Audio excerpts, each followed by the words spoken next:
분배를 받지 못한 자라는 제목으로 하나님 말씀 전하겠습니다. 분배를 받지 못한 자라는 제목으로 하나님의 말씀 전하겠습니다. 베니 비디 빛이라는 말이 있습니다. 왔노라 보았노라 이겼노라라는 뜻이 이 단어인데요. 로마의 최고의 장수인 카이사르가 황제가 되어 가는 과정 중에서 이 정적들을 물리쳤을 때 마지막으로 이제 소아시아의 정적들을 다 물리치고 로마에 딱 이 세 단어를 보냈답니다. 베니 비디 비치.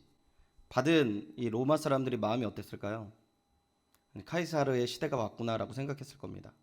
그냥 왔고 봤는데 내가 이겼다. 이걸 딱 선언하죠. 전쟁에 대한 자신감 그리고 자신이 얼마나 큰 대승을 이끌어갔는지를 이렇게 표현하고 지금도 굉장히 이 단어가 중요하게 쓰이고 또 많이 회자되고 있죠. 그렇다면 우리가 읽은 본문에는 그것보다도 더 큰 하나님께서 주신 이스라엘의 큰 승리의 표현이 있어요. 1절 우리가 함께 봤는데요. 그 가나안의 승리를 표현한 내용이 1절에 있습니다. 뭐라고 되어 있습니까? 그 땅은 그들 앞에서 돌아와 정복되었다. 이렇게 얘기하고 있습니다. 그 땅은 어디 땅입니까? 가나안 땅은 그들 앞에, 그들이 누굽니까? 이스라엘 사람들이죠. 돌아와. 자기가 발이 달렸습니까? 땅이 돌아왔습니다. 그리고 어떻게 됐습니까? 정복을 당했다라는 표현을 쓰는 거죠. 이 의미가 왜 이렇게 쓰여졌을까요? 그 땅이 왜 이스라엘에게 돌아왔다라고 이야기했을까요? 그 땅은 이미 그들의 땅이었다라는 의미입니다. 이것은 하나님께서 선언하신 대로 그 땅이 그들의 것이고 오늘 그 말씀이 성취되었다라는 것이 성경의 선언인 것이죠. 이렇게 표현할 수밖에 없었던 이유가 무엇이죠? 가나안 땅에 31명의 가나안 왕, 즉 대적들이 있었습니다. 군대들이 있었고요. 성곽들이 있었습니다. 아무 전쟁의 준비를 하지 못했지만 전쟁에서 승리한 이스라엘이 하나님 앞에 이렇게 은혜의 고백을 할 수밖에 없었던 것이죠. 우리가 신앙생활할 때 이렇게 비슷한 고백을 할 때가 많아요. 주님께서 다 하셨습니다. 모든 것이 주님의 은혜입니다. 우리가 하나님의 말씀을 신실하게 의지하고 그 말씀을 신뢰하였을 때 결국 이러한 은혜와 사랑이 우리에게 주어졌습니다. 그렇죠? 다들 이 귀한 은혜와 사랑을 누리시기를 축원드립니다. 그런데 이러한 신앙과 이러한 기쁨의 고백이 있었는데 2절에는 반절이 있어요. 반전이.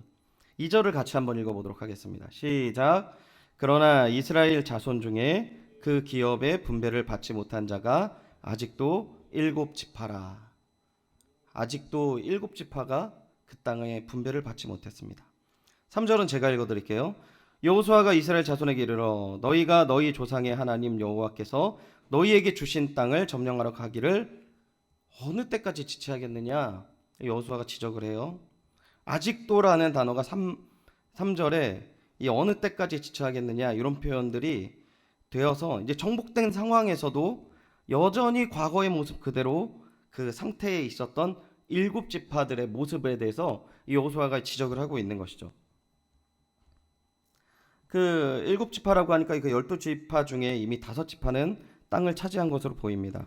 요단 동편의 루벤, 갓, 므낫세 반지파 땅을 차지했고 이 요단 서편에는 남쪽으로는 유다 지파가, 북쪽으로는 요셉 지파, 그리고 에브라임, 므낫세 반지파가 정착했다고 성경은 이야기하고 있어요. 즉 이제 루벤, 갓, 유다, 에브라임, 므낫세를 제외한 7지파가 아직 기업을 차지하지 못한 상황이다라는 겁니다. 7지파가 땅을 차지하지 못한 이유들을 신학자들이 이제 지적을 하고 있어요. 하나는 하나님의 뜻을 정확하게 파악하지 못한 지파들이다라는 거죠. 단순히 전쟁을 하러 그 땅에 간 게 아니라 하나님의 나라를 만들기 위해 그 땅에 갔는데 이 지파들은 그걸 인식하지 못했다라는 거죠. 두 번째는 문화적인 배경에 종속되었다는 겁니다.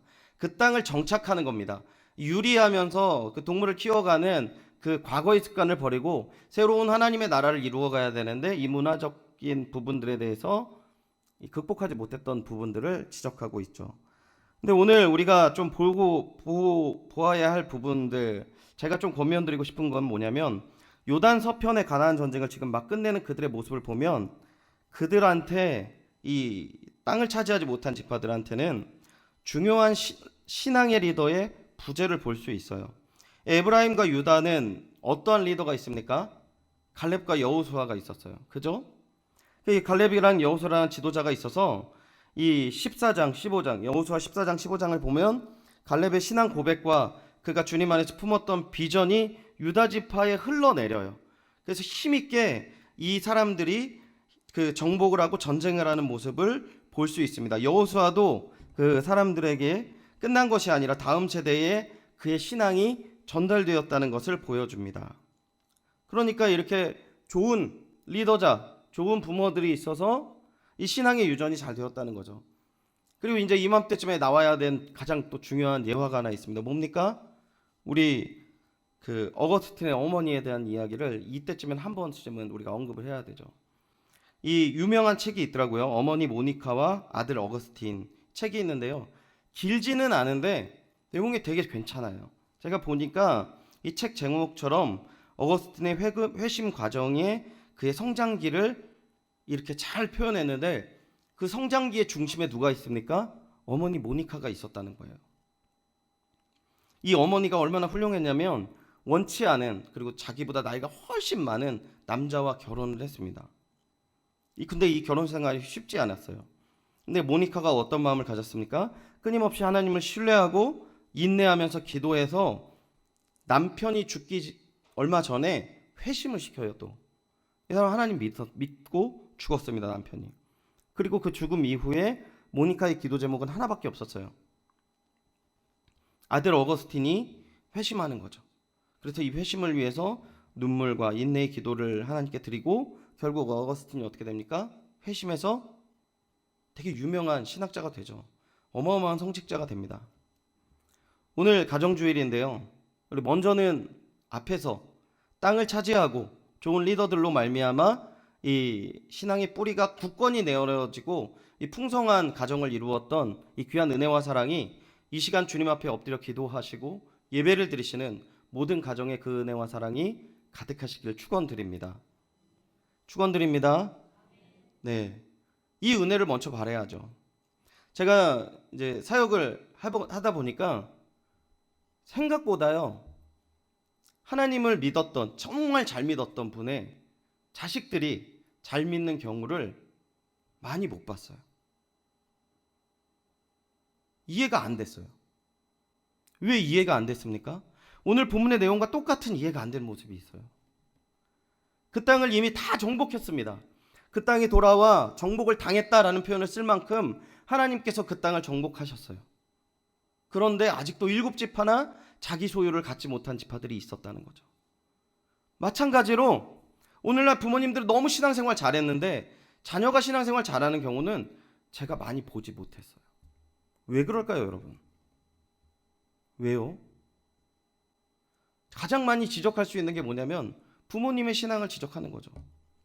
유다와 에브라임 지파가, 이 므낫세 지파가 좋은 리더가 있는 것처럼 그들 또한 좋은 신앙의 부모가 있었다면, 이 모니카처럼 좋은 부모가 있었다면 어떻게 실패할 수 있었냐는 거죠. 여러분, 그리고 끝나면 됩니까? 그러니까 여러분 돌아가셔서 갈렙과 여호수아처럼 비전 가지시고 모니카처럼 기도하십시오. 들어가시면 됩니다. 이렇게 끝내면 되나요? 너무 많은 분들이 자녀들이 교회를 안 다니고 있는데, 그리고 신앙생활을 그냥 교회만 겨우 오시는데 그게 가능할까요? 이렇게 얘기하면 하나님께서 그것을 원하실까요? 저는 여호수아 18장 이 전쟁의 종전선언을 하시는 하나님께서 특별히 유업을 받지 못한 7지파를 향하여서 이 하시는 메시지가 있다라고 저는 생각을 하거든요. 그것은 하나님께서 그 백성을 끝까지 이끌고 가시는 모습을 볼 수 있다는 것입니다.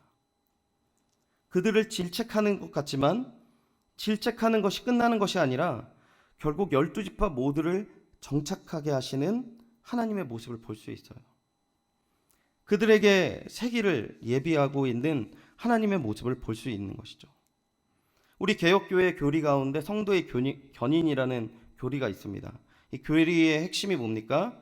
만일 구원에 이르는 믿음을 가졌다면 결코 그것을 잃어버릴 수 없으며 만일 그것을 잃어버렸다면 애초부터 갖고 있지 않았다 이렇게 선언하는 거예요. 그러니까 이 가나안 족속을 정복시키시고 12지파를 다 정착시킨 하나님의 은혜가 신약 시대에는 예수 그리스도의 십자가의 은혜와 사랑으로 말미암아 죽음을 이기시고 우리 죄를 모두 다 사해 주신 하나님의 은혜와 사랑을 온전하게 믿는다면 우리 모두 한 명 한 명 모든 우리가 구원을 받을 수밖에 없다라는 것이죠.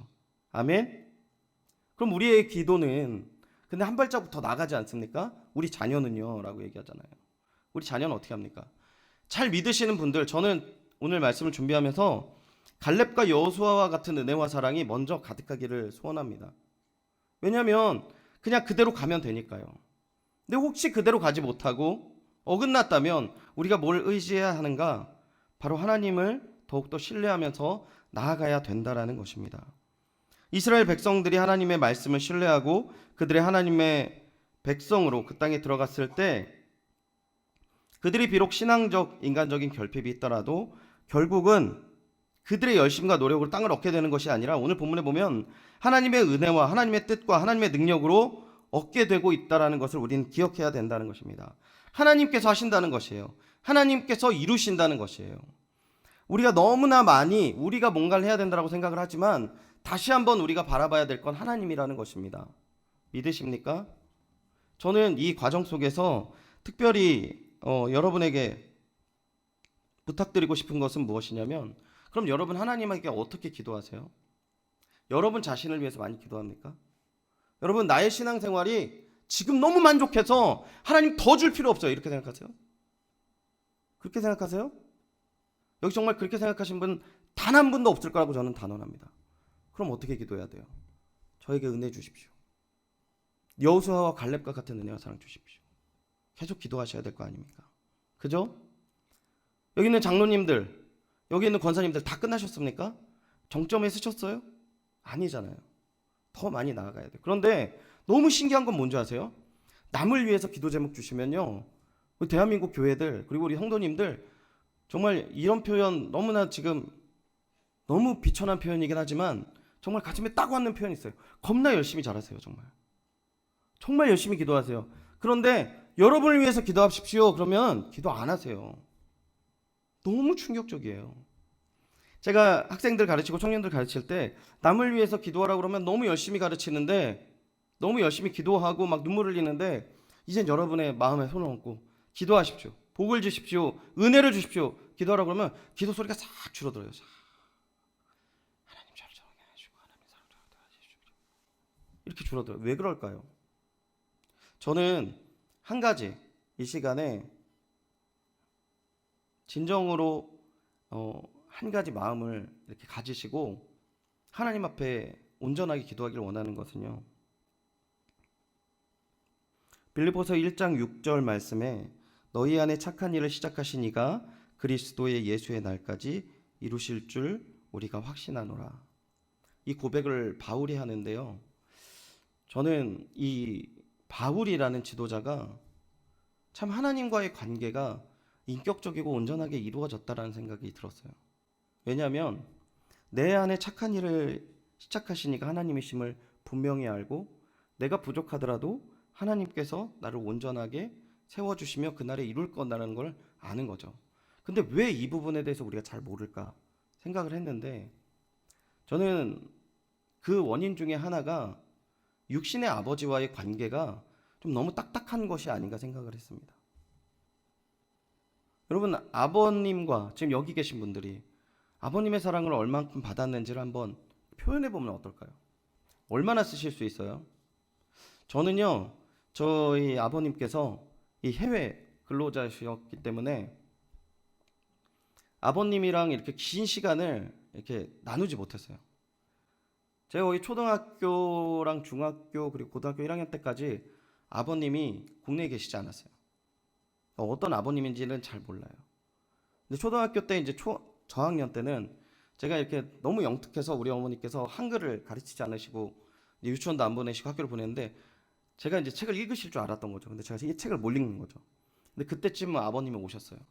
아버님이 딱 오셔서 이제 책을 못 읽는 걸 보시고 저를 이제 글을 가르쳐 주셨죠.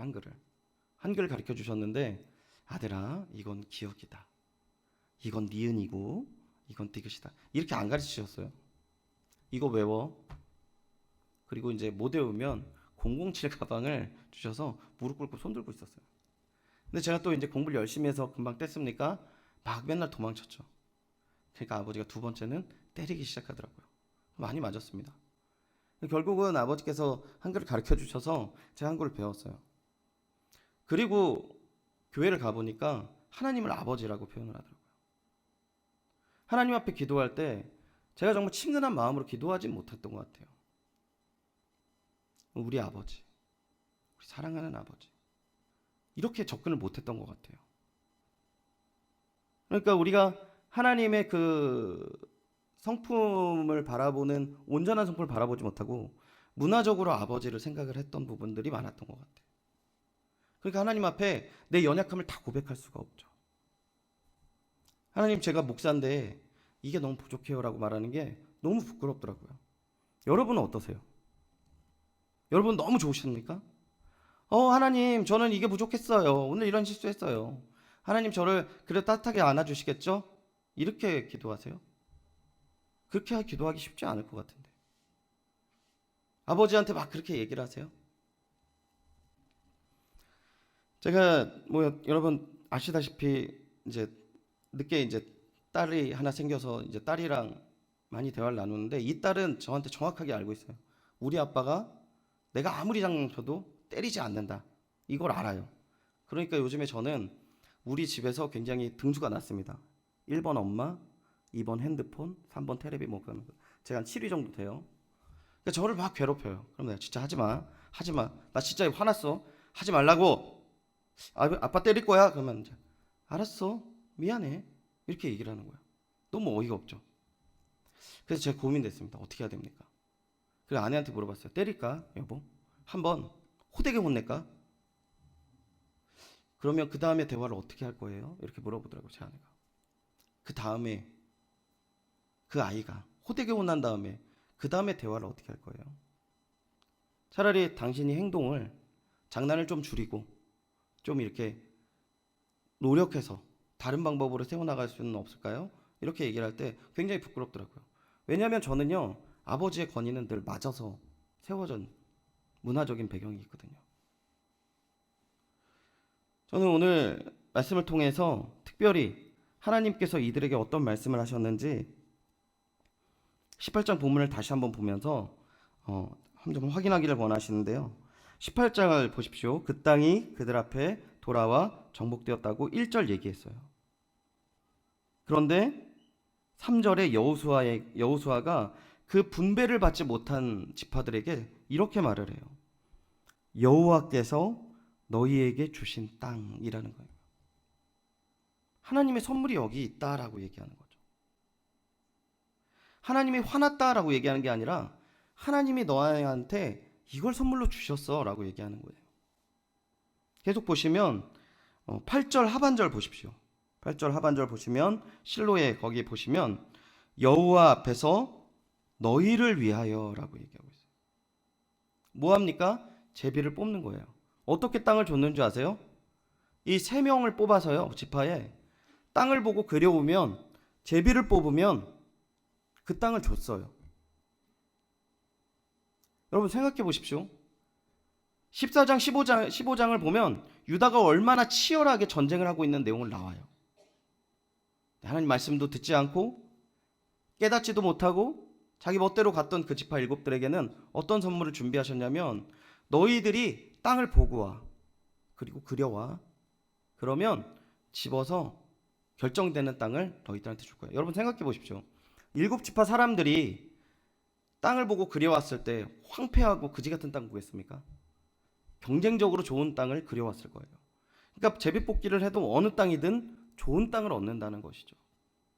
그리고 마지막에 10절 다시 한번 우리 한번 읽어보겠습니다. 10절 읽어보진 않았던 부분이지만 읽어보겠습니다. 시작. 여호수아가 그들을 위하여 실로의 여호와 앞에서 제비를 뽑고 그가 거기서 이스라엘 자손의 분파대로 그 땅을 분배하였더라.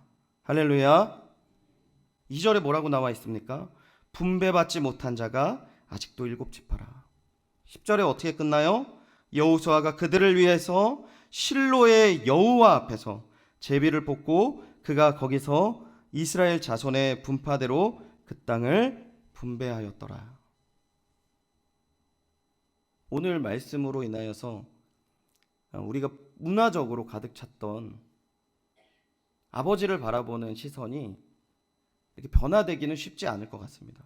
또 이 가운데에서는 저와 같이 아버님께서 일찍 소천하시거나 뭐 안 계신 분들도 계시기 때문에, 그리고 대부분 어르신들은 이제 그러시겠죠. 네. 뭐 어떻게 해결을 합니까? 라고 얘기했는데, 여러분 이 시간 말씀을 의지해서 감히 말씀드리고 싶은 거는 하나님의 은혜와 사랑으로 그 사랑을 마음껏 누리셔서 아버지에 대한 마음들이 더욱더 온전해지시고 하나님 앞에 마음껏 기도하시고 복을 누리시는 주님의 자녀 되시기를 축원드립니다. 왜 이게 중요하냐면요, 여러분들이 온전한 관계를 이루고 나왔을 때 진정으로 그 자녀들이 하나님과 온전한 관계뿐만 아니라 그 자녀들이 장성해서 아이를 낳았을 때 정말 자유롭게 교제를 해요. 제가 이제 오랫동안 이제 청년들이랑 중고등부학생들을 교제하다 보니까 제 조카들 중에서도 제일 인기가 많은 작은 아버지 삼촌이 접니다. 어느 가정이든 상관없어요. 다 대화가 돼요. 다 편해요. 근데 제가 깨달았어요. 제 딸이랑은 대화가 안 되더라고요. 아버지로는 대화가 안 되는 거예요. 제가 그걸 깨달았어요. 저희 형님 굉장히 비난하고, 형이 그러니까 우리 사랑하는 조카가 이 마음을 나누지 않는 거 아니냐, 굉장히 제가 피를 터지게 막 비난했는데 그게 문제가 아니었더라고요. 제가 기도해주고 하나님의 은혜와 사랑으로 치유받아야 되는 형이었는데 그걸 몰랐어요. 제가 아버지가 돼 보니까 제 딸이랑 어떤 대화를 나눠야 될지 모르겠어요. 점점 커가는데 점점 어색해지는 거예요. 어렸을 적 말 못할 때야 안아주면 되고 밥 먹이면 되고 놀아주면 되게 좋아했는데, 이제 얘가 몇 살 안 됐는데도 조금씩 대화가 안 되니까 점점 깊어지는 관계가 내려놓아지게 되더라고요. 우리가 하나님 안에서의 은혜와 사랑을 누리는 두 번째 이유가 있습니다. 먼저 주님 안에서 우리가 회복되어야 되고 더 풍성해서 하나님께 마음껏 기도해야 되는 귀한 은혜가 필요하지만 또한 우리가 또한 가정에서 온전한 아버지로서 살아가기 위해서도, 온전한 어머니로 살아가기 위해서도 하나님의 은혜와 사랑으로 우리가 이 마음을 극복하고 또한 회복되어서 하나님의 만져주신 은혜와 사랑으로 말미암아 더욱더 우리를 위해 기도하시고 여러분을 위해서 축복으로 기도하시기를 소원합니다. 그래서요, 우리 꼭 가정의 주관뿐만 아니라 우리가 정말 주님의 은혜와 사랑으로 말미암아 온전하게 세워져서 더욱더 우리 연희교회에 있는 가정 하나하나가 하나님 안에서에 있는 온전한 가정이 무엇인지를 보여줄 수 있기를 소원합니다. 그리고 여러분의 자녀들이 믿음 안에서도 좋은 사람 되어야 되겠지만 정말 좋은 아버지와 어머니가 되는 하나님 안에서 큰 복을 누리시기를 축원드립니다.